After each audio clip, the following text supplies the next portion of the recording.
ನಮಸ್ತೆ ಎಲ್ರಿಗೂ. ಹೇಳಿದ್ರ ನನಗೆ ನಮಸ್ತೆ? ನಮಸ್ತೆ. S, okay. NSSನ ಅನೇಕ ಸಭೆಗಳಲ್ಲಿ ನಾನು ಭಾಗವಹಿಸುವಾಗ ಈ ಹೆಸರು ಪದೇ ಪದೇ ಬಂದು ಹೋಗೋದು, ಯಶೋಧರಪುರ ಯಶೋಧರಪುರ ಅಂತ ಬಹಳ ಚಂದ ಅನ್ಸೋದು ನನಗೆ. ಆಮೇಲೆ ಅದರ ಹಿನ್ನೆಲೆ ನನಗೆ ತಿಳಿತಾ ಬಂದಾಗಂತೂ ಇನ್ನೂ ಥ್ರಿಲ್ ಅನಿಸ್ತಾ ಇತ್ತು ನನಗೆ. ತುಂಬಾ ಚಂದದ ಒಂದು ಪರಿಕಲ್ಪನೆ ಈ ಊರಿದೆ.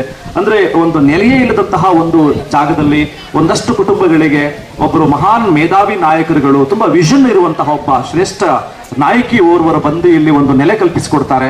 ಮತ್ತು ಆ ಜಾಗಕ್ಕೊಂದು ಹೆಸರು ಇರ್ಲಿಕ್ಕಿಲ್ಲ ಊರ್ದು. ಆಮೇಲೆ ಇಂಥದೇ ಒಂದು NSS ಕ್ಯಾಂಪ್ ಅನ್ನ ಕಂಡಕ್ಟ್ ಮಾಡಿ ಇಲ್ಲಿ ಆ ಮೂಲಕ ಯಶೋಧರಪುರ ಅಂತ ಆಗತ್ತೆ. ಯಾವ ವ್ಯಕ್ತಿ ಇಲ್ಲಿ ಬಂದು ಕೆಲಸ ಮಾಡಿದ್ರು ಅಥವಾ ಅದೇ ಸ್ಫೂರ್ತಿಯನ್ನು ಇಟ್ಕೊಂಡು ಅವರದೇ ಹೆಸರನ್ನ ಇಟ್ಟು ಪ್ರಾಯಶಃ ಒಂದು ದಾಖಲೆಯಾಗಿ ನಿರ್ಮಾಣ ಮಾಡಿದ್ದು ಇಡೀ NSSನ ಇತಿಹಾಸದಲ್ಲೇ ಪ್ರಾಯಶಃ ನನಗೆ ಗೊತ್ತಿರೋ ಹಾಗೆ ಇದೇ ಫಸ್ಟು ಅಂತ ನಾನು ಅನ್ಕೊಂಡಿದ್ದೀನಿ. ಈಗ ನನಗೆ ಕೊಟ್ಟಿರುವಂಥ topic Baba Saheb doctor BR Ambedkar ಅವರು ಹಾಗೂ ಮಹಾತ್ಮ ಗಾಂಧೀಜಿಯವರ ಚಿಂತನೆಗಳು, ಅವರ ಏನೋ ಥಾಟ್ಸ್ ಅಂತ ನಾವೇನು ಕರಿತೀವಿ, ಅದು ಇವತ್ತಿನ ಯುವಜನತೆಗೆ ಪ್ರಸ್ತುತ ಅಥವಾ ಹೇಗೆ ಯುವಕರಿಗೆ ನಾನು ಅದನ್ನು ತಲುಪಿಸ್ಬೇಕು ಅಂತ ಬಹಳ ರಿಲೆವೆಂಟ್ ಅನಿಸುವಂತಹ, ಬರ್ನಿಂಗ್ ಆಗಿರುವಂತಹ ಒಂದು ಬಹಳ ದೊಡ್ಡ topic. Not only in Karnataka, throughout India I am talking. ಇಡೀ ಭಾರತದ ಅನೇಕ ರಾಜ್ಯಗಳಲ್ಲಿ ನಾನು ಸುತ್ತಾಡಿದ್ದೀನಿ, ಇಂಥ ವಿಷಯದ ಬಗ್ಗೆ ನಾವು ಇಂಟ್ರಾಕ್ಟ್ ಮಾಡಿದ್ದೀವಿ. ಅಲ್ಲೆಲ್ಲವೂ ಕೂಡ ಒಂದು ರೀತಿಯ ಗೊಂದಲಕಾರಿ, ಒಂದಷ್ಟು ಅನಾಹುತಕಾರಿ ಅನಿಸುವಂತಹ ಅಥವಾ ಇನ್ನೊಂದಷ್ಟು ಸಂದರ್ಭದಲ್ಲಿ ತುಂಬಾ ಪಾಸಿಟಿವ್ ಸಕಾರಾತ್ಮಕ ಅನಿಸುವಂತಹ, ನಕಾರಾತ್ಮಕ ಅನಿಸುವಂತಹ ಅನೇಕ ವಿಚಾರಗಳು ಒಡಮೂಡಿವೆ. ಅಂತಹ ಸಂದರ್ಭದಲ್ಲಿ ನಿಮ್ಮ ಧೋರಣೆಗಳು, ನಿಮ್ಮ ಅನಿಸಿಕೆಗಳು ಮತ್ತು ನಿಮ್ಮೆಲ್ಲದಕ್ಕಿಂತ ಮುಖ್ಯವಾಗಿ ನಿಮ್ಮ ಅಭಿಪ್ರಾಯ ಅಥವಾ ನಿಮ್ಮ ಒಳನೋಟ, ಈ ದೃಷ್ಟಿಕೋನ ಹೇಗಿದೆ ಅಂತ ನಾನು ತಿಳಿಬೇಕಾಗಿದೆ. ಅದಕ್ಕಾಗಿ ಒಂದಷ್ಟು ಜನ ಯಾರಾದರೂ ಇದ್ರೆ ಹೇಳಿ. ಒಂದು ಪ್ರಶ್ನೆ, ನೇರ ಪ್ರಶ್ನೆ, ಇವತ್ತಿಗೂ ಗಾಂಧಿ ಮತ್ತು ಅಂಬೇಡ್ಕರ್ ಪ್ರಸ್ತುತವೇ ಅಂತ? ಇವತ್ತಿಗೂ ಮಹಾತ್ಮ ಗಾಂಧೀಜಿಯವರು ಮತ್ತೆ ಬಾಬಾ ಸಾಹೇಬ್ ಅಂಬೇಡ್ಕರ್ ಅವರ ಚಿಂತನೆಗಳು, ಅವರ ಆದರ್ಶಗಳು, ಅವರ ಆಲೋಚನೆಗಳು ಇವತ್ತಿಗೂ ಪ್ರಸ್ತುತವೇ ನನ್ನ ಪ್ರಶ್ನೆ. ಏನಂತೀರಿ ನಿಮಗೆ? ಹೌದು, ನೀವು ಕೈ ಎತ್ತಿಪ್ಪ. ಎಸ್, ಏನ್ ಅನ್ಸುತ್ತೆ? ಯಾಕೆ ಬೇಕು ಅನ್ಸುತ್ತೆ? ನನ್ನ ಹೆಸರು ದರ್ಶನ್ ಅಂತ, ವಿದ್ಯಾವರ್ಧಕ ಕಾನೂನು ಕಾಲೇಜು. ಈ ಕೇಳಿರೋ ಪ್ರಶ್ನೆಗೆ ನನ್ನ ಉತ್ತರ ಅಂಬೇಡ್ಕರ್ ಅವ್ರ ಬಗ್ಗೆ ಹೇಳಕ್ ಇಷ್ಟಪಡ್ತೀನಿ. ಅಂಬೇಡ್ಕರ್ ಅವ್ರ ಬಗ್ಗೆ ಅಂದ್ರೆ ಭಾರತ ಸಂವಿಧಾನದ ಪಿತಾಮಹ, ಕರ್ತೃ ಅಂತ ಹೇಳಕ್ ಕರಿತೀವಿ. ಭಾರತದ ಪ್ರಸ್ತಾವನೆಯಲ್ಲಿ ತಿಳಿಸಿದ್ದಾರೆ, ಭಾರತದ ಪ್ರಜೆಗಳಾದ ನಾವು ಭಾರತವನ್ನು ಸಾರ್ವಭೌಮ, ಸಮಾಜವಾದ, ಜಾತ್ಯತೀತ, ಪ್ರಜಾಸತ್ತಾತ್ಮಕ ಗಣರಾಜ್ಯವನ್ನಾಗಿ ಮಾಡುವ ಉದ್ದೇಶದ ಮೂಲಕ ಭಾರತದ ಪ್ರತಿಯೊಬ್ಬ ಪ್ರಜೆಗೆ ಆರ್ಥಿಕವಾಗಿ, ಸಾಮಾಜಿಕವಾಗಿ ನ್ಯಾಯ, ಸಮಾನತೆ, ಭ್ರಾತೃತ್ವ ಭಾವನೆಯನ್ನು ಬೆಳೆಸಿ ನಮಗೆ ನಾವೇ ಅರ್ಪಿಸಿಕೊಂಡಿದ್ದೇವೆ ಅಂತ ತಿಳಿಸಿದ್ದಾರೆ. ಇದನ್ನು ಭಾರತ ಸಂವಿಧಾನದ ಮುಖ್ಯ ಆತ್ಮ ಅಥವಾ ಹೃದಯ ಭಾಗ ಅಂತ ಹೇಳಕ್ ಇಷ್ಟಪಡ್ತೀನಿ. ಅಂದ್ರೆ ಇದು ಈ ವಿಷಯದಲ್ಲಿ ಮಾತ್ರ ಗೊತ್ತಾಗುತ್ತೆ ನಿಮ್ಗೆ. ಇದ್ರೊಳಗೆ ಪ್ರತಿಯೊಂದು ವಿಷಯನ ಅಡಕವಾಗಿದೆ, ಅಡಕ ಮಾಡಿದ್ದಾರೆ. ಅಂದ್ರೆ ಈಗ ಹಲವಾರು ಜನಕ್ಕೆ ನಮ್ಗೆ ನಮಗಿರೋ ಹಕ್ಕು ಅಥವಾ ನಮ್ಮ ಸ್ಥಾನ ಏನು ಅಂತ ನಮಗೆ ಗೊತ್ತಿರಲ್ಲ. ಅದರಿಂದ ಅವ್ರು ಬಳಸ್ಕೊಂಡು ಅವ್ರ ಹಕ್ಕುಗಳನ್ನ ಅವ್ರು ಬಳಕೆ ಮಾಡ್ಕೋಬೇಕು, ಮತ್ತೆ ಅವುಗಳನ್ನ ಪಾಲನೆ ಮಾಡಬೇಕು, ಕರ್ತವ್ಯಗಳನ್ನ ಅನುಭವಿಸಬೇಕು ಅಂತ ಮುಖ್ಯ ಉದ್ದೇಶನ ತಿಳಿಸಿದ್ದಾರೆ. ಆ ಅಂಶಗಳನ್ನ ನಾವು ಈ ಕ್ಷಣದಲ್ಲೂ ನಾವು ಪಾಲಿಸ್ತಾ ಇದ್ದೀವಿ. ಅಂದ್ರೆ ನಮಗೆ ಹಕ್ಕು ಬೇಕು ಅಂದ್ರೆ ನಮಗೆ ನಮ್ಮ ಉಳಿವು ಏನು ಅಂತ ತಿಳ್ಕೊಳ್ಳಕ್ಕೆ ಭಾರತ ಸಂವಿಧಾನದ ಹಕ್ಕುಗಳನ್ನ ಅನ್ವಯಿಸಬೇಕು. 14ರಿಂದ ಭಾರತ ಸಂವಿಧಾನದ ವಿಧಿ 14ರಿಂದ 32ರವರೆಗೆ ತಿಳಿಸಿದ್ದಾರೆ. ಆರು ರೀತಿಯ ಹಕ್ಕುಗಳನ್ನು ನೀಡಿದ್ದಾರೆ. 11ನೇ ಅನುಚ್ಛೇದದಲ್ಲಿ ಕರ್ತವ್ಯಗಳ ಬಗ್ಗೆ ತಿಳಿಸಿದ್ದಾರೆ. ಇವುಗಳೆಲ್ಲ ನಮ್ಗೆ ಈಗ ಪ್ರಸ್ತುತದಲ್ಲೂ ನಮಗೆ ಅಗತ್ಯವಾಗಿರೋ ಅಂಶಗಳಾಗಿರೋದ್ರಿಂದ ನಾವು ಅಂಬೇಡ್ಕರ್ ಅವರ ಚಿಂತನೆ, ಆದೇಶ ಪ್ರತಿಯೊಂದನ್ನು ಪಾಲನೆ ಮಾಡಬೇಕು, ಕಡ್ಡಾಯವಾಗಿ ಪಾಲನೆ ಮಾಡಲೇಬೇಕು. ಯಾಕಂದ್ರೆ ಅದು ನಮ್ಮ ಅಭಿವೃದ್ಧಿಗೆ ಮುಖ್ಯ ಉದ್ದೇಶ ಆಗಿರುತ್ತೆ. ಇನ್ನು ಗಾಂಧೀಜಿ ಬಗ್ಗೆ ಹೇಳೋದಾದ್ರೆ, ಗಾಂಧೀಜಿ ವಿಷಯದಲ್ಲಿ ಹೇಳೋದಾದ್ರೆ ಅದೇ ಅವ್ರ ಮುಖ್ಯ ಉದ್ದೇಶನೇ ರಾಮರಾಜ್ಯ ಮಾಡಬೇಕು ಅನ್ನೋ ಒಂದು ಅಭಿವೃದ್ಧಿ ರಾಜ್ಯ ಮಾಡಬೇಕು ಅಂತ ಹೇಳಿದಾರೆ ಹೊರತು ಸ್ವಾತಂತ್ರ್ಯ ಅನ್ನೋ ಪದಕ್ಕಿಂತ ಅವರು ಸ್ವರಾಜ್ಯ ಎಂಬ ಪದವನ್ನು ಬಳಸಿದ್ದಾರೆ. ಇಲ್ಲೇ ಗೊತ್ತಾಗುತ್ತೆ ಅಂದ್ರೆ ಅವರು ಸ್ವಾತಂತ್ರ್ಯ ಅಂತ ಎಲ್ಲೂ ಕೇಳಿಲ್ಲ. ಸ್ವರಾಜ್ಯ ಬೇಕು ಅಂದ್ರೆ ನಮಗೆ ನಮ್ಮ ಹಕ್ಕು ಅಥವಾ ನಮ್ಮ ಸ್ವಾಭಿಮಾನಕ್ಕೆ ಎಲ್ಲೂ ಧಕ್ಕೆ ಉಂಟಾಗಬಾರ್ದು, ನಾವು ನಮ್ಮ ಖುಷಿಯಿಂದ ಬಳಸಬೇಕು. ಮುಖ್ಯವಾಗಿ ಸ್ವಾತಂತ್ರ್ಯ ಅಂದ್ರೆ ಈಗ ನಮಗಿಷ್ಟ, ಬೇರೆಯವ್ರಿಗೆ ಯಾವುದೇ ರೀತಿ ತೊಂದರೆ ಕೊಡದೆ ನಮಗಿಷ್ಟ ಬಂದಂತೆ ಬದುಕುವುದು. ಈಗ ಬದುಕೋದಕ್ಕೂ ಮತ್ತು ಅಂಬೇಡ್ಕರ್ಗೆ ಎರಡಕ್ಕೂ ಅಂದ್ರೆ ಹೋಲಿಸಿ ಹೇಳೋದಾದ್ರೆ, ಬದುಕಬೇಕು ಅಂದ್ರೆ ನಮಗೆ ನಮ್ಮ ಹಕ್ಕುಗಳು ಗೊತ್ತಿರಬೇಕು, ನಮ್ಮ ಕರ್ತವ್ಯಗಳು ಏನು, ನಾವು ಏನ್ ಪಾಲಿಸ್ಬೇಕು ಅಂತ ಗೊತ್ತಿರಬೇಕು. ಅವರ ಆ ಚಿಂತನೆಗೆ ಅಂಬೇಡ್ಕರ್ ಅವರ ಈ ಚಿಂತನೆ ಎರಡಕ್ಕೂ ಒಂದಕ್ಕೊಂದು ಅತ್ಯದ್ಭುತವಾಗಿ ಹೋಲಿಕೆ ಆಗಿದೆ. ಅವರಿಬ್ಬರ ಚಿಂತನೆಗಳು ಪ್ರಸ್ತುತ ಇರೋದ್ರಿಂದ ನಾವೀಗ ಈ ಸಂತೋಷದ ಕ್ಷಣಗಳನ್ನ ಅನುಭವಿಸ್ತಿದೀವಿ. ಇಲ್ಲಾಂದ್ರೆ ಹಲವಾರು ಅಂದ್ರೆ ಧರ್ಮಗಳಾಗ್ಲಿ, ಈಗ ಜಾತಿ ಹಲವಾರು ಗುಂಪುಗಳಾಗಿ ಇನ್ನೂ ಹಂಗೆ ಘರ್ಷಣೆಯಲ್ಲೇ ತೊಡಗ್ತಿತ್ತು ಹೊರತು ಅದ್ಯಾವತ್ತೂ ಹೊಂದಾಣಿಕೆ ಆಗ್ತಿರ್ಲಿಲ್ಲ. ಅವರಿಬ್ಬರ ಚಿಂತನೆಗಳ ಆದೇಶಗಳನ್ನ ನಾವು ಕಡ್ಡಾಯ ಪಾಲನೆ ಮಾಡ್ತಿರೋದ್ರಿಂದ ನಾವು ಈ ಮಟ್ಟದಲ್ಲಿ ಇದೀವಿ ಅಂತ ಹೇಳಕ್ ಇಷ್ಟಪಡ್ತೀವಿ. ನನಗೆ ಎಷ್ಟು ಖುಷಿ ಆಗ್ತಿದೆ ಅಂತ, ಎಲ್ಲೋ ಒಂದ್ ಕಡೆ ಯುವ ನಾಯಕತ್ವ ಈ ತರದ ಐತಿಹಾಸಿಕ ಸಂಪನ್ಮೂಲ ವಿಚಾರಗಳನ್ನ ಮರ್ತೇ ಬೀಳ್ತಾ ಇದೆ, ಅದನ್ನ ಫಾಲೋ ಮಾಡ್ತಾ ಇಲ್ಲ, ಅದ್ರ ತಿಳುವಳಿಕೆ ತುಂಬಾ ಕಡಿಮೆ ಇದೆ ಅನ್ನುವ ಆರೋಪದಲ್ಲಿಯೂ ಕೂಡ ದರ್ಶನ್ ಅಂತಹ ಹಾಗೂ ನಿಮ್ಮಂತಹ ಅನೇಕ ಯುವಕರು ಆಶಾಕಿರಣವಾಗಿ ಗೋಚರ ಆಗ್ತಾ ಇದ್ರಿ. ತುಂಬ ಹೃದಯದ ಧನ್ಯವಾದಗಳು ಮತ್ತು ಅಭಿನಂದನೆಗಳು. ಅವನಿಗೆ ಬಹಳ ಚೆನ್ನಾಗಿ ಮಾತಾಡ್ದ, ಎಷ್ಟು ಚೆನ್ನಾಗಿ ವಿಚಾರ ಮಂಡನೆ ಆಯಿತು ಅಂತ ಆತನಿಂದ. ನನಗೆ ಈಗ ಇತ್ತೀಚೆಗೆ ಕರ್ನಾಟಕ ಸರ್ಕಾರ ಒಂದು ಆದೇಶ ಮಾಡಿದೆ, ಪ್ರಸ್ತಾವನೆಯನ್ನ ಪ್ರತಿ ವಿದ್ಯಾಲಯಗಳಲ್ಲಿ ಅಂದ್ರೆ ಶಿಕ್ಷಣ ಸಂಸ್ಥೆಗಳಲ್ಲಿ ಓದಬೇಕಾಗಿದೆ ಅಂತ ಅನ್ನುವಂಥದ್ದು. ಸೊ ಅವ್ರ ಬಾಯಿನಲ್ಲೇ ಇದೆ, ಅದು ಆಲ್ಮೋಸ್ಟ್ ಬಾಯಿನಲ್ಲೇ ಇದೆ. ಚಕ ಚಕ ಚಕ ಅಂತ ಅದನ್ನ ಅವನು ನಿಮ್ಮ ಮುಂದೆ ಹೇಳ್ದ, ಇಡೀ ಭಾರತದ ಆಸೆ, ಇಡೀ ಭಾರತದ ಆಶಯ, ಇಡೀ ಭಾರತದ ದರ್ಶನ ಅಂದ್ರೆ ವಿಷನ್ ಕಂಪ್ಲೀಟ್ ಆಗಿ ಪ್ರಸ್ತಾವನೆಯಲ್ಲಿದೆ. ಅಂತಹ ಪ್ರಸ್ತಾವನೆಯನ್ನು ಇಲ್ಲಿ ಮಂಡಿಸೋದಕ್ಕಾಗಿ ದರ್ಶನ್ಗೆ ಮತ್ತೊಮ್ಮೆ ನಾನು ಅಭಿನಂದನೆ ತಿಳಿಸ್ತೀನಿ. ಎನಿವೆ ಫೈನ್, ಹೌದು ಕರೆಕ್ಟ್. ಬಾಬಾ ಸಾಹೇಬ್ ಅಂಬೇಡ್ಕರ್ ಮತ್ತು Mahatma Gandhi biographical history ತಗೊಂಡ್ಬಿಡೋಣ first. ಸುಮ್ಮನೆ ಹಂಗೆ ಟಚ್ ಮಾಡ್ತಾ ಹೋಗೋಣ. Biographical history ತಗೊಂಡ್ಬಿಡೋಣ first. ನಿಮಗೆ ಗುಜರಾತ್ನ ಒಂದು ಭಾಗದಲ್ಲಿ ಬಹಳ ದೊಡ್ಡ ಮನೆತನದಿಂದ, ರೈಟ್, ಅಂದ್ರೆ ಇಲ್ಲಿ ಮುಖ್ಯವಾಗಿ ಬೇಕಾಗಿದೆ ಕೂಡ ಅದು ಒಂದು ದೊಡ್ಡ ಮನೆತನ ಅನ್ನುವಂಥದ್ದು, ಮೇಲ್ವರ್ಗದ ಮನೆತನ ಅನ್ನುವಂಥದ್ದು, ದೊಡ್ಡ ಶ್ರೀಮಂತ ಕುಟುಂಬದಿಂದ ಬಂದದ್ದು. ಅಫ್ಕೋರ್ಸ್ ಆ ನಂತರದಲ್ಲಿ ಅವರು ಫೈನಾನ್ಷಿಯಲ್ ಡಿಪ್ರಿಸಿಯೇಷನ್ ತುಂಬಾ ಅನುಭವಿಸ್ತಾರೆ ಆ ತಂದೆಯವರ ಕಾಲಕ್ಕೇನೆ, ಆದ್ರೂ ಅವ್ರಿಗೆ ದೊಡ್ಡ ಮನೆತನ ಆಗಿತ್ತು. ಅಂತಹ ಒಂದು ಹಿನ್ನೆಲೆಯಿಂದ ಸುಮಾರು ಗ್ಯಾಪ್ ನೋಡ್ಕೊಳ್ಳಿ ನೀವು.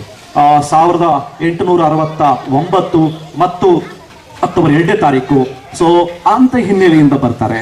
ಸೊ ಅವರು ಶಿಕ್ಷಣವನ್ನ ಪಡೆಯುವಾಗ ಅವರ ಲೆವೆಲಲ್ಲಿ ಒಂದಷ್ಟು ಕಷ್ಟ ಕೂಟಲೆಗಳಿರ್ತದೆ.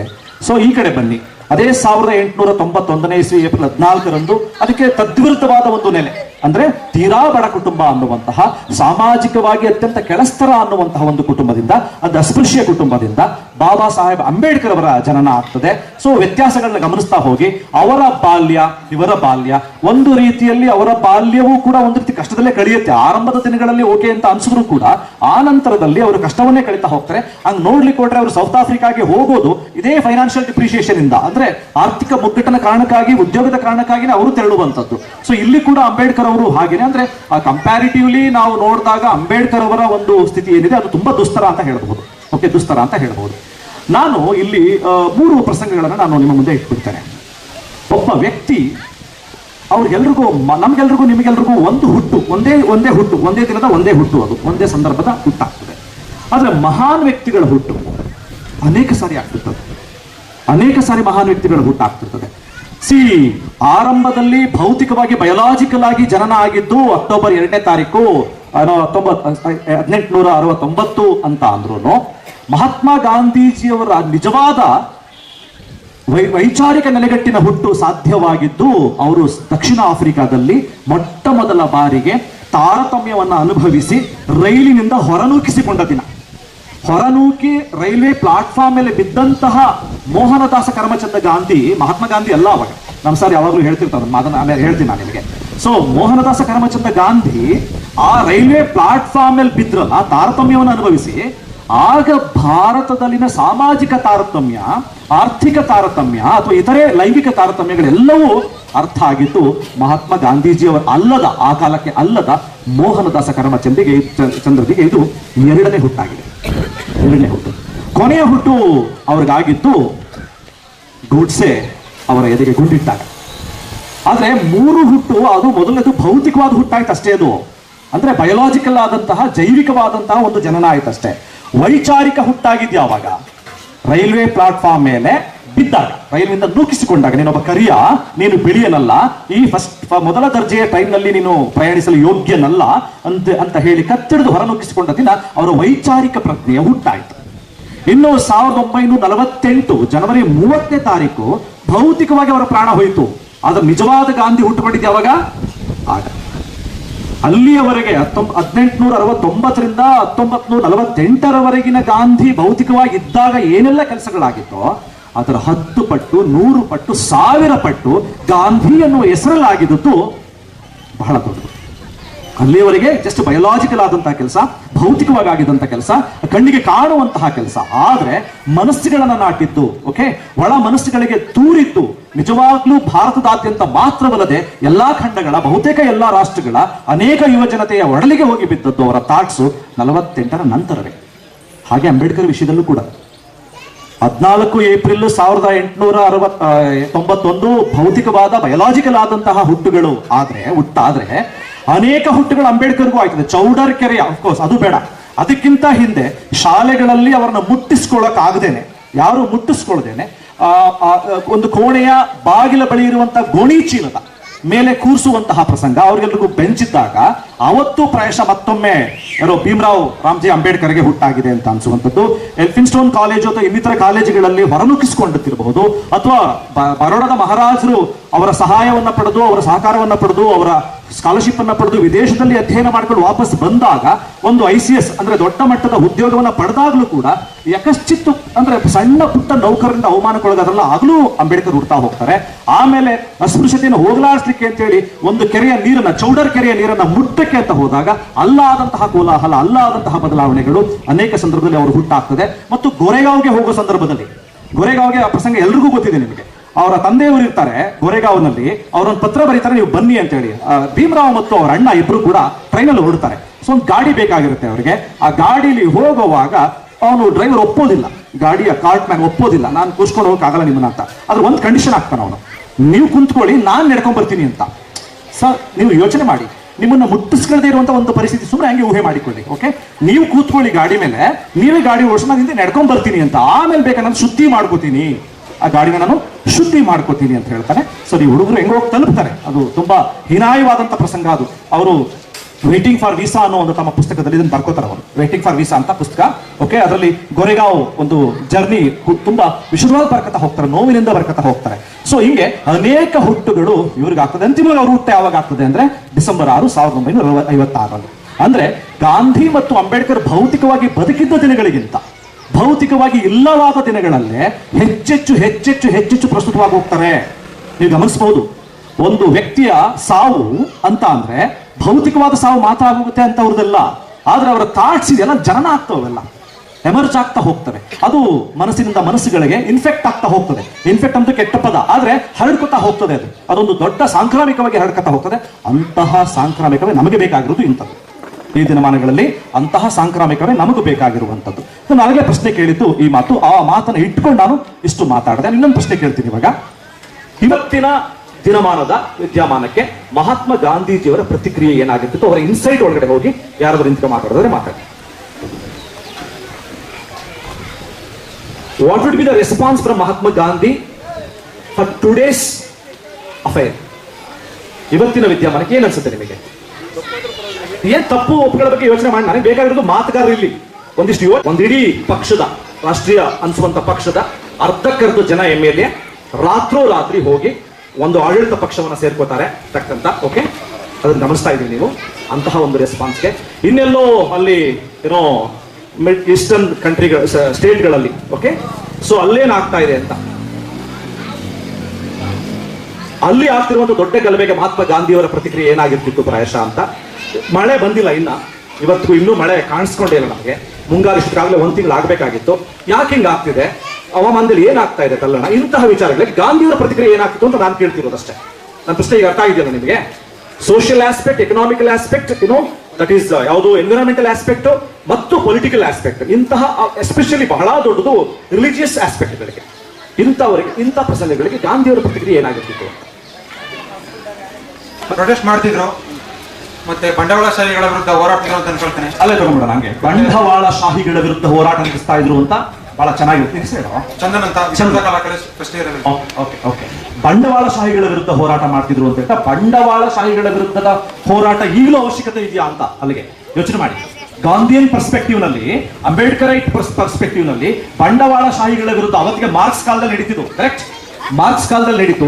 ಮಹಾತ್ಮ ಗಾಂಧೀಜಿಯವರು ಒಂದು ಹಂತಕ್ಕೆ ಅದನ್ನ ಇದು ಮಾಡಿ, ಅದರಲ್ಲೂ ಅಂಬೇಡ್ಕರ್ ದೊಡ್ಡ ಹೋರಾಟವನ್ನು ರೂಪಿಸಿದ್ರು ಅದ್ರ ಬಗ್ಗೆ.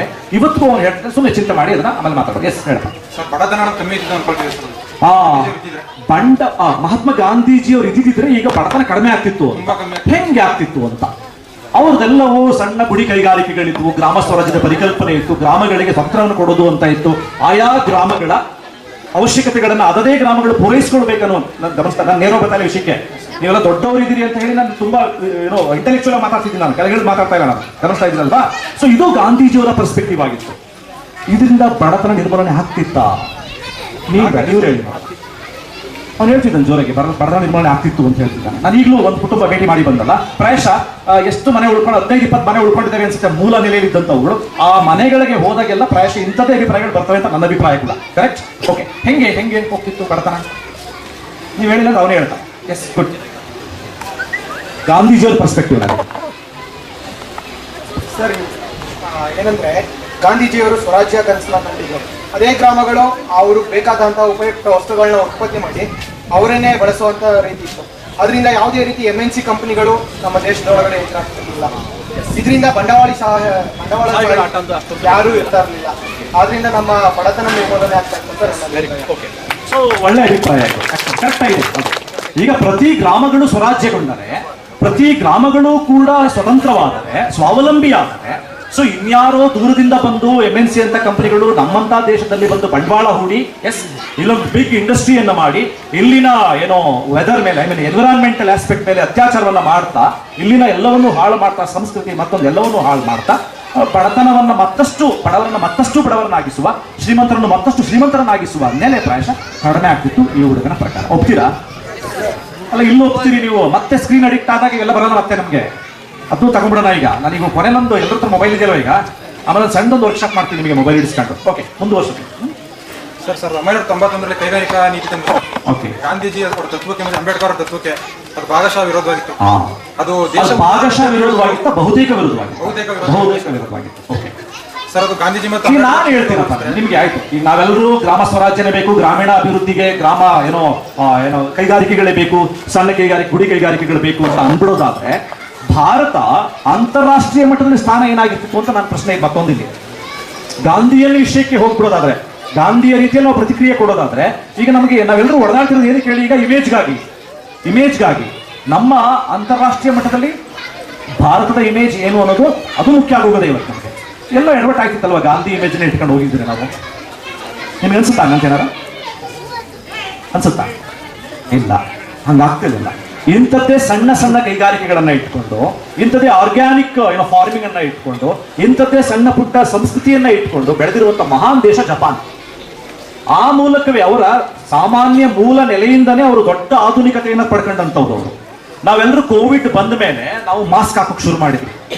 ಆದರೆ ಜಪಾನಿಗರು ಆ ಅನಾದಿ ಕಾಲದಿಂದನೂ ಹೆಚ್ಚು ಕಡಿಮೆ ಸ್ವತಂತ್ರ ನಮಗೆಲ್ಲ ಲಭಿಸಲು ಒಂದು 100 ವರ್ಷದ ಈಚೆಗೆ ಆಗಿನಿಂದನೂ ಅವರು ಹೆಲ್ತ್ ಅಂಡ್ ಹೈಜೀನ್ಗೆ ವಿಪರೀತವಾದ ಮಹತ್ವ ಕೊಟ್ಕೊಂಡು ಬಂದವ್ರೆ. ಅವರಿಗೆ ಬಹಳ ಚೆನ್ನಾಗಿ ಗೊತ್ತು ಗಾಂಧಿಯನ್ನ ವಿಚಾರಗಳು. ಫುಕುವೋಕ ಆಗ್ಲಿ ಮತ್ತೊಬ್ಬರಾಗ್ಲಿ ಎಲ್ಲವನ್ನು ಇಲ್ಲಿ ಬಂದು ಕಲ್ತ್ಕೊಂಡು ಆರ್ಗ್ಯಾನಿಕ್ ಫಾರ್ಮಿಂಗ್ ಅನ್ನ ಮಾಡಿ ತುಂಬಾ ಚೆನ್ನಾಗಿ ಅದ್ಭುತವಾಗಿ ನೆಲೆ ನಿಂತ್ಕೊಂಡು ಹೋಗ್ತಿರುವಂತವ್ರು. ಹಂಗಾಗಿ ಅಂತಾರಾಷ್ಟ್ರೀಯ ಮಟ್ಟದಲ್ಲೂ ಕೂಡ ಗಾಂಧೀಜಿಯವರ ಈ ಕನಸನ್ನೇ ಸಾಕಾರಗೊಳಿಸ್ತಾ ಮುಂದುವರೆದಿದ್ರೆ ಭಾರತದ ಆರ್ಥಿಕ ಇಮೇಜ್ ಪ್ರತಿಮೆ ಅಥವಾ ರೂಪಕ ಅಥವಾ ಸಾಮಾಜಿಕ ರೂಪಕ ಮತ್ತೊಂದು ಎಲ್ಲಾ ರೂಪಕಗಳು ಕೂಡ ಬಹುತೇಕ ಚೆನ್ನಾಗಿ ಇರ್ತಿತ್ತು ಅಂತ ನಾನು ಅಭಿಪ್ರಾಯ. ಹೇಳೋದಿದ್ಯಾ ಸರ್? ಗಾಂಧೀಜಿ ಮತ್ತು ಅಂಬೇಡ್ಕರ್ ತತ್ವವನ್ನು ಅಳವಡಿಸಿಕೊಂಡಿದ್ರೆ ಮಾನವಾಭಿವೃದ್ಧಿ ಸೂಚಿಲಿ ನಾವೇನು ನಂಬಿರ್ತಿದ್ದೋ ಸರ್?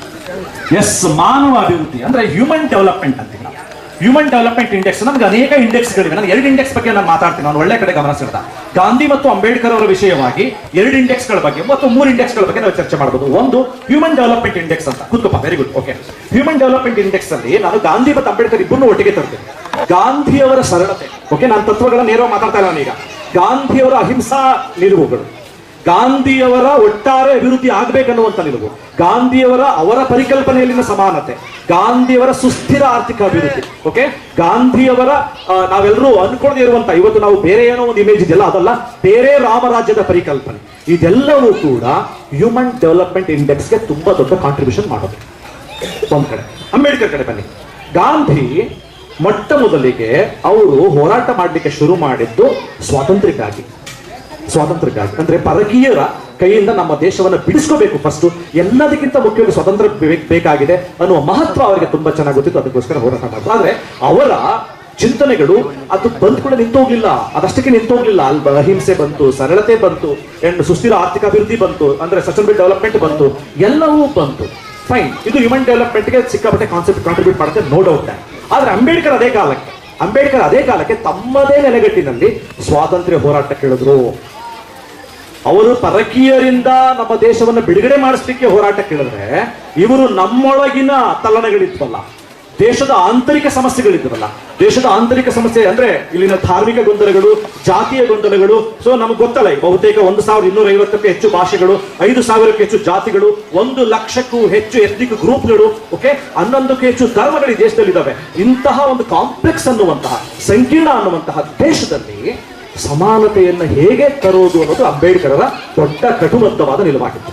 ಅದರಲ್ಲೂ ಪ್ರಮುಖವಾಗಿ ಈ ದೇಶದಲ್ಲಿ 25-30ಕ್ಕೂ ಹೆಚ್ಚು ಪರ್ಸೆಂಟ್ ಇರುವಂತಹ, ಸೊ ಅಲ್ಪಸಂಖ್ಯಾತರು ಅಂತ ಹೇಳಿ ಬರೋದಿಲ್ಲ, ಸಾಮಾಜಿಕ ದೌರ್ಜನ್ಯಕ್ಕೆ ಒಳಗಾಗ್ತಿರುವಂತಹ, ಶೋಷಣೆಗೊಳಗಾಗ್ತಿರುವಂತಹ ಒಂದು ವರ್ಗ, ಮತ್ತೊಂದು ವರ್ಗ ಮಹಿಳೆಯರು, 50% ಇರುವಂತಹ ಮಹಿಳೆಯರ ವಿಮೋಚನೆಗಾಗಿ ಅನೇಕ ಶಾಸ್ತ್ರಗಳನ್ನ ಪಕ್ಕಕ್ಕಿಟ್ಟು ಯೋಚನೆ ಮಾಡುವಂತ ಜಾತಿ ನಿರ್ಮೂಲನೆಯನ್ನೇ ಬಹಳ ದೊಡ್ಡ ವಿಚಾರವನ್ನಾಗಿಟ್ಟುಕೊಂಡು ಅಂಬೇಡ್ಕರ್ ಹೋರಾಟ ರೂಪಿಸ್ತಾರೆ. ಅಂದ್ರೆ ಒಂದು ಕಡೆ ಆರ್ಥಿಕಾಭಿವೃದ್ಧಿ ಅಥವಾ ಸುಸ್ಥಿರ ಆರ್ಥಿಕಾಭಿವೃದ್ಧಿ, ಅಹಿಂಸೆ, ಸರಳತೆ, ವೈಜ್ಞಾನಿಕತೆ ಹೆಚ್ಚು ಬೇಡ ಅನ್ನುವಂಥದ್ದು, ವೈಜ್ಞಾನಿಕ ನಿಲುವು ಬೇಕು, ವಿಜ್ಞಾನದ ಮೇಲೆ ವಿಪರೀತವಾದ ಅವಲಂಬನೆ ಬೇಡ ಅನ್ನುವಂಥದ್ದು, ಟೆಕ್ನಾಲಜಿ ಬೇಕು, ಆ ಟೆಕ್ನಾಲಜಿ ನಮ್ಮ ಕುಟುಂಬದ ಒಳಗಡೆ ಇರಬೇಕು, ಅದೊಂದು ವಿಸ್ತೃತವಾದ ಟೆಕ್ನಾಲಜಿ, ತಾಂತ್ರಿಕತೆ ಬೇಡ ಅನ್ನುವಂತಹ, ತಂತ್ರಜ್ಞಾನ ಬೇಡ ಅನ್ನುವಂತಹ ಗಾಂಧಿಯವರ ನಿಲುವಿಗೂ ಅಂಬೇಡ್ಕರರ ಜಾತಿ ನಿರ್ಮೂಲನೆಯ ನಿಲುವಿಗೂ ಒಂದು ಚೂರು ವ್ಯತ್ಯಾಸ ಕಂಡು ಬರುತ್ತೆ ನಮಗೆ.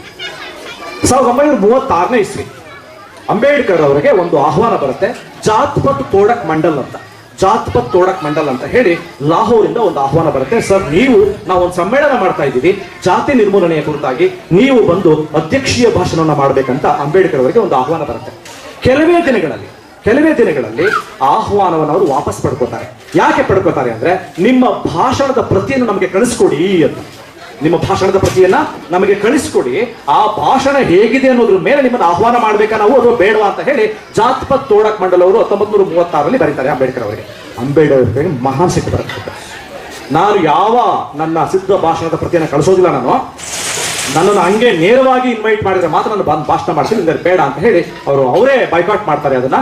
ಅಂತಿಮವಾಗಿ ಅದನ್ನ ಒಂದು ಲೇಖನವನ್ನಾಗಿ ಪರಿವರ್ತಿಸ್ತಾರೆ. That is called annihilation of caste. ನಿಮ್ಗೆಲ್ರಿಗೂ ಗೊತ್ತಿದೆ, ಅನಿಹಿಲೇಷನ್ ಆಫ್ ಕ್ಯಾಸ್ಟ್, ಜಾತಿ ನಿರ್ಮೂಲನೆ ಅನ್ನುವಂಥ ಒಂದು ಪುಟ್ಟ ಪುಸ್ತಕದಿಂದ ಅದನ್ನ ಪ್ರಕಟ ಮಾಡ್ಲಿಕ್ಕೆ ಹೋಗ್ತಾರೆ. ಇನ್ನೂ ಆಶ್ಚರ್ಯ ಆಗ್ಬೋದು, ಗಾಂಧೀಜಿಯವರಿಗೂ ಮತ್ತು ಅಂಬೇಡ್ಕರ್ ಅವರಿಗೂ ಅನೇಕ ಸೈದ್ಧಾಂತಿಕ ವೈರುಧ್ಯಗಳಿದ್ರು ಕೂಡ ತಮ್ಮ ಹರಿಜನ ಪತ್ರಿಕೆಯಲ್ಲಿ ಅನಿಹಿಲೇಷನ್ ಆಫ್ ಕ್ಯಾಸ್ಟ್ ನ ಪ್ರಕಟ ಮಾಡ್ತಾರೆ ಗಾಂಧಿ. ನಾವೆಲ್ಲರೂ ಇವತ್ತು ದೊಡ್ಡ ನೆಲೆಗೆ ತಂದು ನಿಂತ್ಬಿಟ್ಟಿದ್ದೀವಿ, ಗಾಂಧಿ ಮತ್ತು ಅಂಬೇಡ್ಕರ್ ಆಗೋದಿಲ್ಲ ಅನ್ನೋದು. ಆಮೇಲೆ ಮಾತಾಡುವಾಗ ನಾನು ನಿಮ್ ಕಡೆ ಮಾತಾಡ್ತೀನಿ ಅಂತ ನಾನು. ಆದ್ರೆ ಎಂತಹ ಒಳ ಪ್ರೀತಿ ಇತ್ತು, ಇನ್ಸೈಟ್ ಇತ್ತು ಇಬ್ಬರಿಗೂ ಅಂತ. ಅಂದ್ರೆ ಗಾಂಧೀಜಿಯವರ ಡೀಪ್ ಪರ್ಸೆಪ್ಷನ್ ಯಾವ್ದ್ರ ಬಗ್ಗೆ, ಇಂಡಿಯಾ ಬಗ್ಗೆ, ಅಂಬೇಡ್ಕರ್ ಅವರ ಡೀಪ್ ಪರ್ಸೆಪ್ಷನ್ ಇಂಡಿಯಾದ ಬಗ್ಗೆ, ಈ ಎರಡನ್ನು ಸೇರಿಸಿದ್ರೆ ಎಂತದಾಯ್ತಿತ್ತು ಅಂತ ನಾನು ವಾಪಸ್ ಬರ್ತೀನಿ. ಅನಿಹಿಲೇಷನ್ ಆಫ್ ಕ್ಯಾಸ್ಟ್ ಬಗ್ಗೆ. ಅನಿಹಿಲೇಷನ್ ಆಫ್ ಕ್ಯಾಸ್ಟ್ ಅಲ್ಲಿ ಗಾಂಧಿ ಏನ್ ಹೇಳ್ತಾರೆ ಅಂತ, ಅಂಬೇಡ್ಕರ್ ಏನ್ ಹೇಳ್ತಾರೆ ಅಂದ್ರೆ, 4 ಪರಿಹಾರಗಳನ್ನ ಕೊಡ್ತಾರೆ. ಈ ದೇಶದಲ್ಲಿ ಜಾತಿ ಹೋಗಬೇಕು ಅಂದ್ರೆ ಈ 4 ಕೆಲಸ ಆಗ್ಬೇಕು ಅಂತ ಫಸ್ಟ್ ಥಿಂಕ್ ಮಾಡ್ತಾರೆ ಅವರು. ಫಸ್ಟ್ ಏನ್ ಥಿಂಕ್ ಮಾಡ್ತಾರೆ ಅಂತ ಅಂದ್ರೆ, ಅವರು ಕಾಮನ್ ಡೈನಿಂಗ್ ಅಂತ. ಆಗ ಸಾಮೂಹಿಕ ಭೋಜನ ಅನ್ನೋದು ಬಹಳ ತುಂಬಾ ಅಪರೂಪದ ವಿದ್ಯಮಾನ, ಅದು ಸಾಧ್ಯನೇ ಇಲ್ಲ ಅನ್ನುವಂಥ ವಿದ್ಯಮಾನ. ಊರವರೆಲ್ಲ ಸೇರ್ಕೊಂಡು, ಎಲ್ಲಾ ಜಾತಿಯವರು ಸೇರ್ಕೊಂಡು ಒಟ್ಟಿಗೆ ಊಟ ಮಾಡುವಂತಹ ಒಂದು ಪರಿಸ್ಥಿತಿ ಇತ್ತಲ್ಲ, ಅದು ಊಹೆಗೂ ನಿಲುಕದಂತ ವಿಚಾರ ಆ ಕಾಲಕ್ಕೆ. ಆದ್ರೆ ಅಂಬೇಡ್ಕರ್ ಅದನ್ನ ಫಸ್ಟ್ ಮೊದಲನೆಯ ಒಂದು ಪರಿಹಾರವನ್ನಾಗಿ ಘೋಷಣೆ ಮಾಡ್ಕೋತಾರೆ. ಆಮೇಲೆ ಅವ್ರಿಗೆ ಗೊತ್ತಾಗುತ್ತೆ ಇದು ಸಾಧ್ಯ ಆಗಲ್ಲ ಅಂತ. ಎರಡನೇದಾಗಿ ಘೋಷಣೆ ಮಾಡ್ತಾರೆ. ಏನ್ ಮಾಡ್ತಾರೆ ಅಂತಂದ್ರೆ, ಅವರು abolition of the sub caste, ಎರಡನೇ ಪರಿಹಾರ. ಅನೇಕ ಉಪಜಾತಿಗಳಿದಾವಲ್ಲ ನಮ್ಮ ದೇಶದಲ್ಲಿ, ಆ ಉಪಜಾತಿಗಳನ್ನ ನಿರ್ಮೂಲನೆ ಮಾಡ್ಬಿಡೋದು ಫಸ್ಟ್. ಹಿಂಗಾಗಿ ಜಾತಿ ಹೋಗ್ಬಿಡುತ್ತೆ ಅಂತ ಅನ್ಕೋತಾರೆ. ಆಗ್ಲೂ ಹೋಗಲ್ಲ ಅಂತ ಗೊತ್ತಾಗುತ್ತೆ. ಯಾಕೆ ಹೋಗಲ್ಲ ಅಂದ್ರೆ, ಸಬ್ ಕ್ಯಾಸ್ಟ್ ಗಳನ್ನ ನಿರ್ಮೂಲನೆ ಮಾಡಿದ್ರೆ ಸಾಕು, ದೊಡ್ಡ ಜಾತಿಗಳು ಪಲಾಟಿವಾಗ್ಬಿಡ್ತವೆ ಅನ್ನೋದು ಅವ್ರಿಗೆ ಗೊತ್ತಾಗ್ತದೆ. ಹಂಗಾಗಿ 3ನೇ ಪರಿಹಾರ ಯೋಚನೆ ಮಾಡ್ತಾರೆ ಈ ಪುಸ್ತಕದಲ್ಲಿ. ಏನು 3ನೇದು ಅಂದ್ರೆ, ಇಂಟರ್ ಕ್ಯಾಸ್ಟ್ ಮ್ಯಾರೇಜಸ್, ಅಂತರ್ಜಾತಿ ವಿವಾಹಗಳು. ಇಡೀ ಭಾರತದ ಅಷ್ಟೂ ಜನ, ಅವತ್ತಿಗಿದ್ದು ಒಂದು 25-30 ಕೋಟಿ ಜನ, ಅಷ್ಟೂ ಜನವು ಕೂಡ ಜಾತಿಯ ಹೊರಗಡೆ ಮದುವೆ ಆಗ್ಬಿಟ್ರೆ ಜಾತಿ ನಿರ್ಮೂಲನೆ ಆಗ್ಬಿಡುತ್ತೆ ಅಂತ ಮೊದಲಿಗೆ ಅನ್ಸುತ್ತೆ 3ನೇ ಒಂದು ಪರಿಹಾರವಾಗಿ. ಅದನ್ನು ವಾಪಸ್ ತಗೋತಾರೆ. ಇಲ್ಲ ಸಾಧ್ಯ ಆಗಲ್ಲ. ಯಾಕೆ ಅಂದ್ರೆ, ಅಂತಿಮವಾಗಿ ಆ ಗಂಡು ಮತ್ತು ಹೆಣ್ಣಿನಲ್ಲಿ ಬಲಾಢ್ಯರು ಯಾರಿರ್ತಾರೋ ಅವರು ಅವ್ರ ಜಾತಿಗೆ ಮಕ್ಕಳನ್ನ ಸೇರಿಸ್ಬಿಡ್ತಾರೆ. ಈಗಲೂ ಹಂಗೆ ಆಗ್ತಿದೆ ಅಲ್ವಾ, ಅಪ್ಪನ ಜಾತಿಗೆ ಅಧಿಕೃತವಾಗಿ ಮಕ್ಕಳು ಜಾತಿ ಸೇರ್ಕೊಂಡ್ಬಿಡ್ತಾರೆ. ಅದಕ್ಕೆ ಜಾತಿ ನಿರ್ಮೂಲನೆ ಮತ್ತೆ ಸಾಧ್ಯ ಆಗಿದೆ. 4ನೇ ಪರಿಹಾರ ಕೊಡ್ತಾರೆ, ವಿಚ್ ಇಸ್ ಮೋಸ್ಟ್ ಎಫೆಕ್ಟಿವ್ ಆಗಿ, ತುಂಬಾ ಪರಿಣಾಮಕಾರಿಯಾದಂತಹ 4ನೇ ಪರಿಹಾರ ಇದೆಯಲ್ಲ, ಬಹಳ ಸೂಕ್ಷ್ಮವಾಗಿ ನಾವು ಯೋಚನೆ ಮಾಡಬೇಕು. ಏನಂತ ಅಂದ್ರೆ, abolition of the ಶಾಸ್ತ್ರಾಸ್ in the human minds. ಭಾರತೀಯರ ಮನಸ್ಸಿನಲ್ಲಿ ಶತಶತಮಾನಗಳಿಂದ ಬಹಳ ದೊಡ್ಡ ಪ್ರಮಾಣದಲ್ಲಿ ಬೇರೂರಿರುವಂತ ಶಾಸ್ತ್ರಗಳಿವೆಯಲ್ಲ, ಈ ಶಾಸ್ತ್ರಗಳ ಕಾರಣಕ್ಕಾಗಿಯೇ ಜಾತಿ ಎನ್ನುವುದು ರಕ್ತಗತವಾಗಿ ಹೋಗಿದೆ. ಆ ಮನಸ್ಸನ್ನ ತೆಗೆದು ಬಿಟ್ರೆ, ರಕ್ತದಿಂದ ಜಾತಿ ಎನ್ನುವ ಮನಸ್ಸು ಹೋಗ್ತದೆ, ಶಾಸ್ತ್ರಗಳನ್ನ ಪಕ್ಕಕ್ಕಿಟ್ರೆ ಆಗ ಜಾತಿ ನಿರ್ಮೂಲನೆ ಆದಂತ ಒಂದು ದೇಶವನ್ನ ನೋಡಬಹುದು ಅಂತ ಹೇಳಿ ಆ ಭಾಷಣದಲ್ಲಿ ತರೆದಿರ್ತಾರೆ. ಅದೇ ಕಾರಣಕ್ಕಾಗಿ ಜಾತ್ಪತ್ ತೋಡಕ್ ಮಂಡಲ್ ಅವರು ಅಂಬೇಡ್ಕರ್ ಭಾಷಣನ ತಿರಸ್ಕಾರ ಮಾಡ್ತಾರೆ. ಈಗ ನೀವು ಗಮನಿಸ್ತಿರ್ಬೋದು, ಈ 4 ಕೂಡ ಪ್ರಾಕ್ಟಿಕಲಿ ಎಷ್ಟು ರಿಲೆವೆಂಟ್ ಮತ್ತು ಪ್ರಾಕ್ಟಿಕಲಿ ಎಷ್ಟು ಇರ್ರಿಲೆವೆಂಟ್ ಅಂತ. ಶಾಸ್ತ್ರಗಳನ್ನ ಪಕ್ಕಕ್ಕಿಟ್ಟು ನಾವು ಏನಾದ್ರೂ ಯೋಚನೆ ಮಾಡ್ಲಿಕ್ಕೆ ಸಾಧ್ಯನ ಈ ಕ್ಷಣಕ್ಕೂ ಕೂಡ ಅಂತ. ಎಲ್ಲವನ್ನು ತಿರಸ್ಕರಿಸ್ತೇ ಎನ್ನುವಂಥವ್ರು ಪೌರೋಹಿತ್ಯದ ಹಿಂದೆಯೇ ಹೋಗಿ ನಿಂತಿದ್ದೇವೆ ನಾವು ಈಗ್ಲೂ. ನಮ್ಮ ಹಣೆ ಬರಹವನ್ನ ಚೆಕ್ ಮಾಡ್ಲಿಕ್ಕೆ, ನಮ್ಮ ಭವಿಷ್ಯವನ್ನ ನೋಡ್ಕೊಳ್ಳಿಕ್ಕೆ ಇನ್ಯಾವುದೋ ಶಾಸ್ತ್ರದ ಮೊರೆ ಹೋಗುವಂತ ಪರಿಸ್ಥಿತಿ ಒಳಗಡೆ ಶಾಸ್ತ್ರವನ್ನ ನಿಜವಾಗ್ಲೂ ಪಕ್ಕಕ್ಕಿಡ್ಲಿಕ್ಕೆ ಸಾಧ್ಯನಾ? ಆ ಮೂಲಕ ಜಾತಿರಹಿತ ಸಮಾಜವನ್ನು ನಿರ್ಮಾಣ ಮಾಡ್ಲಿಕ್ಕೆ ಸಾಧ್ಯನಾ? ಆ ಮೂಲಕ ಧರ್ಮಾತೀತವಾದ ಸಮಾಜವನ್ನು ನಿರ್ಮಾಣ ಮಾಡ್ಲಿಕ್ಕೆ ಸಾಧ್ಯ ಇದೆಯಾ? ಇದು ಅಂಬೇಡ್ಕರ್ ನಿಲುವಾಗಿತ್ತು. ಕೊನೆಗೆ ಗಾಂಧಿಯವರದು ಇದೇ ನಿಲುವಾಯಿತು. ಆರಂಭದಲ್ಲಿ ವರ್ಣಾಶ್ರಮ ಪದ್ಧತಿಯ ಕುರಿತಾಗಿ ವಿಪರೀತ ಒಲವನ್ನು ಹೊಂದಿದಂತಹ ಮೋಹನದಾಸ ಕರಮಚಂದ್ರ ಗಾಂಧಿ ಮಹಾತ್ಮರಾದ ನಂತರದಲ್ಲಿ ಈ ಧೋರಣೆಯನ್ನ ಬಿಡ್ತಾನೆ ಬಂದ್ರು. ಎಷ್ಟು ಮಟ್ಟಿಗೆ ಬಿಡ್ತಾ ಬಂದ್ರು ಅಂದ್ರೆ ಅವರು, ಸೊ ಯಾವುದೇ ಮದುವೆಗೆ ನಾನು ಹೋಗೋದಿಲ್ಲ, ಯಾವ ಮದುವೆಗೆ ನಾನು ಹೋಗ್ತೀನಿ ಅಂದ್ರೆ ಹೆಣ್ಣು ಅಥವಾ ಗಂಡಲ್ಲಿ ಒಂದರಲ್ಲಾದ್ರೂ ಒಂದು ಹರಿಜನ ಇರಬೇಕು ಅಂತ ಮದುವೆಗೆ ಮಾತ್ರ ಹೋಗ್ತೀನಿ ಅನ್ನುವಂಥದ್ದು. ಆಶ್ರಮದಲ್ಲಿ ವಾಸ ಮಾಡುವಂತವರಲ್ಲಿ ಬಹುತೇಕ ಅವರು ವಾಸವಾಗಬೇಕು, ಅತ್ಯಂತ ದೊಡ್ಡ ಸಮಾನತೆಯನ್ನು ಕೊಡಬೇಕು ಅನ್ನುವಂಥ ವಿಚಾರದಲ್ಲಿ, ಮತ್ತು ಸ್ವಚ್ಛತೆ ಅನ್ನೋ ವಿಷಯದಲ್ಲಿ ಕೇವಲ ಹರಿಜನರೇ ಮಾಡಬೇಕಾಗಿಲ್ಲ, ನಾವು ಕೂಡ ಮಾಡಬೇಕು ಅನ್ನುವಂತಹ ವಿಚಾರದಲ್ಲಿ ತಮ್ಮ ಧೋರಣೆಯನ್ನು ಬದಲಾಯಿಸ್ಕೊತಾರೆ. ಈ ಬದಲಾವಣೆಗಳೇ ವ್ಯಕ್ತಿಗಳನ್ನ ಮಹಾನ್ ವ್ಯಕ್ತಿಗಳನ್ನಾಗಿಸುವ ಪ್ರಕ್ರಿಯೆಗಳು. ನೀವು ಈ ಕ್ಷಣಕ್ಕೂ ಇವತ್ತು ಶಿಬಿರಕ್ಕೆ ಬಂದಿದ್ದೀರಿ, ಶಿಬಿರಕ್ಕೆ ಬಂದ ದಿನದಲ್ಲಿ ನಿಮ್ಮ ಮನಸ್ಥಿತಿ ಏನಿತ್ತು ಅದೇ ಮನಸ್ಥಿತಿಯನ್ನ ಈಗಲೂ ಹೊತ್ಕೊಂಡು ಹೋದ್ರೆ ಏನೂ ವ್ಯತ್ಯಾಸ ಆಗುತ್ತೆ ನಿಮ್ಮ ವ್ಯಕ್ತಿತ್ವದಲ್ಲಿ. ಈ 7 ದಿನ 6 ರಾತ್ರಿಗಳಲ್ಲಿ ನೀವು ಏನು ಬದಲಾವಣೆ ಆಗ್ತೀರೋ ಆ ಬದಲಾವಣೆಯನ್ನ ಮನಸ್ಸಿಗೆ ತಕೊಂಡು ಹೋಗೋದು ಮಾತ್ರ ಅಲ್ಲ, ನಿಮ್ಮೊಳಗಡೆ ನೀವು ಬದಲಾವಣೆ ಆದ್ರೆ ಸಾಲದು, ನಿಮ್ಮ ಕುಟುಂಬವನ್ನ, ನಿಮ್ಮ ಆಪ್ತ ಸ್ನೇಹಿತರ ವಲಯವನ್ನ, ಆ ಮೂಲಕ ನಿಮ್ಮ ಸಾಮಾಜಿಕ ವಲಯವನ್ನ ಬದಲಾವಣೆ ಮಾಡುವ ಸಣ್ಣ ಪ್ರಯತ್ನವನ್ನಾದ್ರೂ ಕೂಡ ಮಾಡಿದ್ರೆ ಮಾತ್ರ ಈ ಶಿಬಿರದ ಯಶಸ್ಸು ಖಂಡಿತವಾಗಿಯೂ ಸಿಕ್ಕುವಂಥದ್ದು ಸಾಧ್ಯ ಇದೆ. ಹಾಗಾಗಿನೇ ಗಾಂಧಿ ಮತ್ತು ಅಂಬೇಡ್ಕರ್ ಅವರ ವಿಚಾರಧಾರೆಗಳು ಬಹಳ ದೊಡ್ಡದಾದಂಥದ್ದು. ನನಗೆ ಇವರಿಗೆ ಒಂದು ಮಾತು ಹೇಳೋಣ. ಏನ್ ಹೆಸರು ನಿಂದು? ಕವನ. ಎಷ್ಟೇ ಕ್ಲಾಸ್ ನೀನು? 8th standard. ಗಾಂಧಿ ಇವತ್ತಿದ್ರೆ ಇವತ್ತಿನ ಪ್ರಪಂಚ ನೋಡ್ಬಿಟ್ಟು ಅವ್ರು ಏನ್ ಮಾಡ್ತಿದ್ರು ಅಂತ ಅಂದ್ರೆ, ಅವಳು ಹೇಳ್ತಾರೆ ಕೇಳಿಸ್ತಾರೆ, ಪ್ರೊಟೆಸ್ಟ್ ಮಾಡ್ತಾ ಇದ್ರು ಅಂತ. ಹೆಂಗ್ ಪ್ರೊಟೆಸ್ಟ್ ಮಾಡ್ಬೇಕಾಗಿತ್ತು ನಿಮ್ ಪ್ರಕಾರವಾಗಿ? ಹೆಂಗೆ ಅಂದ್ರೆ ಇವಾಗ ಏನು ಎನ್ವೈರನ್ಮೆಂಟ್ಗೆ ಇದರಿಂದ ಕ್ಲೈಮ್ಯಾಟಿಕ್ ಕಂಡೀಷನ್ಸ್, ಗ್ಲೋಬಲ್ ವಾರ್ಮಿಂಗ್ ಆಗ್ತಿದೆ, ಅದೆಲ್ಲ ಪ್ರೊಟೆಸ್ಟ್ ಮೂಲಕ ಎಲ್ಲರಿಗೂ ಒಂದು ಅವೇರ್ನೆಸ್ ಬರ್ತಿತ್ತು. ಆಮೇಲೆ ಇವಾಗ ಏನು ಇದ್ ಮಾಡ್ತಿದ್ದಾರೆ, ಲೈಕ್ ಹ್ಯೂಮನ್ ಟ್ರಾಫಿಕಿಂಗ್ ಎಲ್ಲ ಜಾಸ್ತಿ ನಡೀತಿತ್ತು, ಅದೆಲ್ಲ ಕಮ್ಮಿ ಆಗ್ತಿತ್ತು ಅನ್ಸುತ್ತೆ. ಓಕೆ, ನೋಡಿ ಹುಡುಗಿ ಹ್ಯೂಮನ್ ಟ್ರಾಫಿಕಿಂಗ್ ಬಗ್ಗೆ ಮಾತಾಡ್ತಾರೆ. ಲಾ ಕಾಲೇಜಿನ ಮಕ್ಕಳಿಗೆ ತುಂಬಾ ಚೆನ್ನಾಗಿ ಗೊತ್ತಿದ್ರ ಬಗ್ಗೆ. ಬೇರೆ ಮಕ್ಕಳು ನಿಂತ್ಕೊ ಎಲ್ಲರಿಗೂ ಪರಿಚಯ ಆಗ್ಬೇಕು. ಬೈ. ಓಕೆ, ಹ್ಯೂಮನ್ ಟ್ರಾಫಿಕಿಂಗ್ ಬಗ್ಗೆ ಹ್ಯೂಮನ್ ಟ್ರಾಫಿಕಿಂಗ್ ಅಂದ್ರೆ ಏನ್ ಅಂತ? ಹ್ಯೂಮನ್ ಟ್ರಾಫಿಕಿಂಗ್ ಅಂದ್ರೆ ಹುಡುಗಿರು ಅಂದ್ರೆ, ಆಮೇಲೆ ಚಿಕ್ಕ ಮಕ್ಕಳನ್ನ ಕತ್ಕೊಂಡು ಹೋಗಿ ಅವ್ರನ್ನ ಕಿಡ್ನಾಪ್ ಮಾಡಿ ಅವ್ರ ಆರ್ಗನ್ಸ್ ಎಲ್ಲ ತಗೊಂಡು ಭಿಕ್ಷೆ ಬೇಡೋದಕ್ಕೆ, ಆಮೇಲೆ ಬೇರೆ ಬೇರೆ ಯೂಸಸ್ ಎಲ್ಲ ಇದು ಮಾಡ್ತಿದ್ರು. ಯಶಸ್ಸಿದೆ ಅಂತ. ಕರೆಕ್ಟ್. ಇಂತಹ ಆಲೋಚನೆಗಳು ಬದಲಾಗ್ತವಲ್ಲ, ಅಥವಾ ಅವ್ರು 2 ಅಭಿಪ್ರಾಯ ಮಂಡಿಸಿದ್ವಿ ಇವತ್ತು. ಒಂದು ಕುತ್ಕೋಕಂತ, ಒಂದು ಬಂಡಾಯ ಹೇಳ್ಬೇಕು ಅಂತ, ಪ್ರೊಟೆಸ್ಟ್ ಮಾಡ್ಬೇಕಂತ. ಆ ಪ್ರೊಟೆಸ್ಟಿಂಗ್ ಅನ್ನೋದು ಏನಾದ್ರು ಇದೆಯಂದ್ರು ಇವತ್ತಿಗೆ ಏನಾದ್ರೂ ಇದೆಯಾ ಅಂತ ಪ್ರೊಟೆಸ್ಟಿಂಗ್? ಓಕೆ, ಸೊ ಅಲ್ಲಿಗೆ ನಮ್ಮ ಮುಂದೆ ಯಾವುದೇ ರೀತಿಯ ಅನ್ಯಾಯ ನಡೀತಾ ಇದ್ರು, ಯಾವುದೇ ರೀತಿಯ ಕುಹಕ ನಡೀತಾ ಇದ್ರು, ಯಾವುದೇ ರೀತಿಯ ನಮಗೆ ಸಮಾಜಕ್ಕೆ ತುಂಬಾ ಅನ್ಯಾಯಕಾರಿ ಅಂತ ಅನಿಸಿದ್ರು ಕೂಡ ನಾವು ತೆಪ್ಪಗಿರುವಂತದ್ದು ಯಾಕೆ ಅಂದ್ರೆ ಇಂತಹ ಕೆಲವು ಚಟಗಳಿಂದ ನಾವು ಚಟಗಳಿಗೆ ತುಂಬಾ ದಾಸರಾಗಿರುವಂತ ಕಾರಣ. ಸೊ ಈಗ ಇದನ್ನೇ ಇಟ್ಕೊಂಡು ಆಯ್ತು, ಗಾಂಧಿಯವರ ಪ್ರತಿಕ್ರಿಯೆ ಏನಿತ್ತು ಈ ಒಂದು ವಿದ್ಯಮಾನಗಳಿಗೆ, ಬಾಬಾ ಸಾಹೇಬ್ ಅಂಬೇಡ್ಕರ್ ಅವರ ವಿದ್ಯಮಾನ ಏನಾಗಿತ್ತು, ಇದೆಲ್ಲವನ್ನು ಮಾತಾಡಿದ್ವಿ ನಾವು. ಫೈನ್, ಆಯ್ತು, ನೀವ್ ಹೇಳ್ರಪ್ಪ ಈಗ ನಿಮ್ದೇನು ಪ್ರತಿಕ್ರಿಯೆ ಮಾಡ್ಬೋದು. ಅವಳು ತುಂಬಾ ಬಲಪಡಿಸಿಕೊಂಡು ಅಂದ್ರೆ ಬಲವಂತ ಮಾಡಿ ತನ್ನ ಕಾಲೇಜ್ ಸೇರ್ಕೊತಾಳೆ. ಆದ್ರೆ ವಸ್ತು ವಿಷಯ ಅಂದ್ರೆ ಕಾಲೇಜಿನ ಪಾಠಗಳು ಅರ್ಥ ಆಗುದಿಲ್ಲ. ಒಂದ್ ದಿವಸ ಅವಳು she asked professor, labour subject ಅನ್ನ ಪಾಠ ಮಾಡುವಂತ ಒಬ್ಬ ಪ್ರೊಫೆಸರ್ನ ಕೇಳ್ತಾಳೆ ಅವಳು, ನನಗೆ ಏನು ಅರ್ಥ ಆಗ್ತಿಲ್ಲ ಸರ್, ನೀವೇನೋ ಪಾಠ ಮಾಡ್ತಿದ್ರಲ್ಲ ಅಂತ ಕೇಳ್ತಾರೆ. ದಟ್ ಪ್ರೊಫೆಸರ್ ಸ್ಟಾರ್ಟೆಡ್ ಲಾಫಿಂಗ್, ನಗೋಕ್ ಶುರು ಮಾಡ್ಬಿಡ್ತಾನೆ. ಅರೆ ಅವಳಿಗೆ ಆಶ್ಚರ್ಯ ಆಗುತ್ತೆ, ಅರೆ ನಾನು ಕೇಳಿದಂತ ಗಂಭೀರ ಪ್ರಶ್ನೆಗೆ ಉತ್ತರ ಕೊಡೋದ್ಬಿಟ್ಟು ನಗ್ತಿದ್ರಲ್ಲ ಸರ್ ಅಂತ ಕೇಳ್ತಾರೆ. ಇಲ್ಲ, ನಗುವಂತ ಮಾತೆ, ಹೂ told that we are teaching ಅಂತ. ನಾವು ಪಾಠ ಮಾಡ್ತಿದ್ವಿ ಹೇಳಿದವ್ರು ಯಾರು ಅಂತ. ಅದು ಇವ್ರು ಏನ್ ಮಾಡ್ತಾ ಇದ್ರು ಮೇಷ್ ಅಂದ್ರೆ ಏನ್ ಮಾಡ್ತಿರ್ಬೋದು, ನೀವೇನ್ ಗೆಸ್ ಮಾಡಿ ನೋಡೋಣ. ಓಕೆ, ಅವ್ರು ಏನ್ ಹೇಳ್ತಾರೆ ಅಂದ್ರೆ, who told that we are teaching ಅಂತ. ನಾವು ಪಾಠ ಮಾಡ್ತಿದೀವಿ ಅಂತ ಯಾರು ಹೇಳಿದ್ರು? We are not here to teach you, ನಾವಿಲ್ಲಿ ನಿಮಗೆ ಪಾಠ ಮಾಡ್ಲಿಕ್ಕೆಲ್ಲ ಇರೋದು, we are here to make you think ಅಂತ. ನಾವಿಲ್ಲಿರೋದು ನಿಮ್ಮ ಆಲೋಚನೆಗಳನ್ನ ಉದ್ದೀಪಿಸಲು, ನಿಮ್ಮೊಳಗಡೆ ಚಿಂತನೆಗಳನ್ನ ತುಂಬಲು. ನೀವು ಸಮಾಜದ ವಿವಿಧ ಸ್ತರಗಳ ಬಗ್ಗೆ, ಸಮಾಜದ ವಿವಿಧ ಅಂಗಗಳ ಬಗ್ಗೆ, ಸಮಾಜದ ವಿವಿಧ ಬೆಳವಣಿಗೆಗಳ ಬಗ್ಗೆ, ಸಮಾಜದ ವಿವಿಧ ಧೋರಣೆಗಳ ಕುರಿತಾಗಿ ನೀವು ಹೇಗೆ ಆಲೋಚನೆ ಮಾಡಬೇಕು, ಪರಿಹಾರವನ್ನು ಕಂಡುಕೊಳ್ಳಬೇಕು ಅನ್ನೋದನ್ನ ಹೇಳಿಕೊಡಲು ಅಂತ ಹೇಳ್ತಾರೆ. ಅಂದ್ರೆ to make them to think ಅಂತ. ಆಲೋಚನೆ ಮಾಡೋದು ಹೇಗೆ ಅಂತ ಅಂದ್ರೆ, ಅಲ್ಲಿಗೆ ಈ ಶಿಬಿರಕ್ಕೆ ಬಂದಿದ್ದೀರಿ, ನೀವೊಂದು ಎಜುಕೇಶನ್ ಪಡ್ಕೋತಿದ್ದೀರಿ. ಮೊದಲನೇ ವರ್ಷ ನೀವು ಸೇರಿದಂತಹ ಸಂದರ್ಭದ ಮಾತುಕತೆಗಳು, ಅದೇ ವರ್ತನೆಗಳು, ಅದೇ ನಿಮ್ಮ ಬಾಡಿ ಲ್ಯಾಂಗ್ವೇಜು, ಅದೇ ನಿಮ್ಮ ಆಲೋಚನಾ ಕ್ರಮ, ಅದೇ ನಿಮ್ಮ ಜೀವನ ಶೈಲಿ ಹಾಗೆ ಇದ್ದು ಬಿಡೋದಾದ್ರೆ ನೀವು ಪಡೆದುಕೊಂಡ ಶಿಕ್ಷಣಕ್ಕೆ ಯಾವ ಬೆಲೆ ಇದೆ? ಇದೆಯಾ? ಇಲ್ಲ ತಾನೆ? ಸೊ ಹಾಗೆ ತಾನೇ ಇಲ್ಲೂ ಕೂಡ. ಅಂದ್ರೆ ಇಲ್ಲಿಂದ ಹೋಗುವಾಗ ನೀವು ಬದಲಾವಣೆ ಮಾಡ್ಕೋಬೇಕಾದದ್ದು ಏನಪ್ಪಾ ಅಂತಂದ್ರೆ ನಿಮ್ಮ ಆಲೋಚನಾ ಕ್ರಮವನ್ನ, ನಿಮ್ಮ ಥಾಟ್ ಪ್ರೋಸೆಸ್ ಅನ್ನ ಬದಲಾವಣೆ ಮಾಡ್ಕೊಂಡು ಹೋಗ್ಬೇಕು. ಅದನ್ನೇ ಜೇಡ್ಸ್ನೋಂಗ್ ಹೇಳ್ತಾಳೆ. ಜೇಡ್ಸ್ನೋಂಗ್ ಆಮೇಲೆ ಏನಾದ್ರು ಅಂತ ಅಂದ್ರೆ ಇಂಥದನ್ನ ಅಳವಡಿಸ್ಕೊಂಡು ದೊಡ್ಡ ಕ್ಲೇ ಮಾಡೆಲ್ ಆಗ್ತಾಳೆ ಅವಳು. ಆಮೇಲೆ ಬಹಳ ದೊಡ್ಡ ಫಿಲಾಸಫರ್ ಆಗ್ತಾಳೆ. ಆಮೇಲೆ ಅವಳು ತನ್ನ ತಂದೆ ತಾಯಿಗೆ 9 ಜನ ಹೆಣ್ಣು ಮಕ್ಕಳಲ್ಲಿ 5ನೇವಳು ಅವಳು. 5th ಚೈನೀಸ್ ಡಾಟರ್ ಅಂತ ಒಂದು ಗ್ರೇಟ್ ಪುಸ್ತಕ ಬರೀತಾಳೆ. ಪ್ರಪಂಚದಾದ್ಯಂತ ಅದು ಪಾಪ್ಯುಲರ್ ಆಗುತ್ತೆ. ಒಬ್ಬ ಹೆಣ್ಣು ಮಗಳು ಒಂದು ಹಾರ್ಡ್ಕೋರ್ ಫೆಮಿನಿಸ್ಟಿಕ್ ಆಟಿಟ್ಯೂಡ್ ಇಲ್ಲದೇನೆ ಹೇಗೆ ಬದುಕಬಹುದು ಅನ್ನೋದನ್ನ ತೋರಿಸ್ಕೊಡ್ತಾಳೆ. ಇಡೀ ಪ್ರಪಂಚದಾದ್ಯಂತ ದೊಡ್ಡ ಹೆಸರನ್ನ ಮಾಡ್ತಾಳೆ Jade Snow. Only she did that, she has developed a new thought process.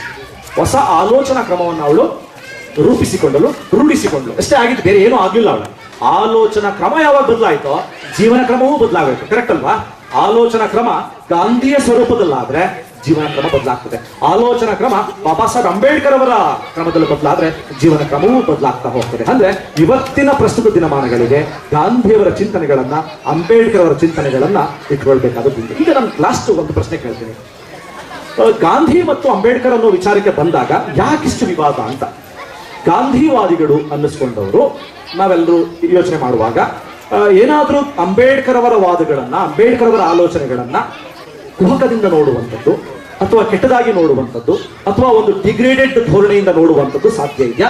ಅದೇ ರೀತಿ ಅಂಬೇಡ್ಕರೈಟ್ಸ್ ಅಂದ್ರೆ ಅಂಬೇಡ್ಕರ್ ವಾದವನ್ನ ನಂಬುವಂಥವರು ಗಾಂಧಿ ವಾದವನ್ನ ಹೇಗೆ ಪರಿಗಣಿಸ್ತಾರೆ ಅನ್ನುವಂಥ ವಿಚಾರದಲ್ಲಿ ನಿಮ್ಮ ಅಭಿಪ್ರಾಯ ಏನು? ಇವಾಗ ಏನಾಗಿದೆ ಅಂದ್ರೆ ಲೈಕ್ ಅಪ್ಪರ್ ಕಾಸ್ಟ್ ಪೀಪಲ್ ಅವ್ರಿಗೆಲ್ಲ ಅಂಬೇಡ್ಕರ್ ಮತ್ತೆ ಗಾಂಧಿ ಮಧ್ಯೆ ಏನಿದೆ ಅದೆಲ್ಲ ಇಷ್ಟ ಆಗಿಲ್ಲ ಅನ್ಸುತ್ತೆ. ಅದಕ್ಕೆ ಹೌದಾ? ನಿನಗೆ ಅನ್ಸುತ್ತಾ? ನಿನ್ಗೆ ಯಾಕೆ ಅನ್ಸ್ಬಿಡ್ತು? ಈಗ ಇವಳು ಏನ್ ಹೇಳ್ತಾವಳೆ ಅಂದ್ರೆ ಅಪ್ಪರ್ ಏನೋ ವರ್ಗ ಕ್ಲಾಸಸ್ ಇದೆಯಲ್ಲ ಅವ್ರಿಗೆ ಗಾಂಧಿ ಮತ್ತು ಅಂಬೇಡ್ಕರ್ ಇಷ್ಟ ಆಗ್ತಿಲ್ಲ ಅಂತ ಹೇಳ್ತಿದ್ದಾಳೆ.